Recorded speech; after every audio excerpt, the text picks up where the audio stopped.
Hi friends, welcome back to our channel. இந்த நாள் எல்லாருக்கும் ஒரு இனிய நாளாக இருக்கட்டும்.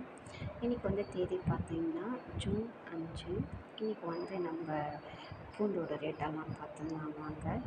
காஞ்சிபுரத்தில் 1 கிலோ பூண்டு பார்த்திங்கன்னா இன்றைக்கி 110 ருபீஸ்க்கும், நாட்டு பூண்டு 1 கிலோ பார்த்திங்கன்னா 170 ருபீஸ்க்கும், வெள்ளைப்பூண்டு பார்த்திங்கன்னா 1 கிலோ 190 ருபீஸ்க்கும் இன்றைக்கி காஞ்சிபுரத்தில் சேல் பண்ணிகிட்ருக்காங்க. இந்த வீடியோ பிடிச்சிருந்தா லைக் பண்ணுங்கள், கமெண்ட் பண்ணுங்கள், ஷேர் பண்ணுங்கள். சப்ஸ்கிரைப் பண்ணாமல் பார்த்துட்டு இருந்தீங்கன்னா நம்ம சேனலை சப்ஸ்கிரைப் பண்ணி பக்கத்தில் இருக்க பெல் சிம்பலை கிளிக் பண்ணிக்கோங்க.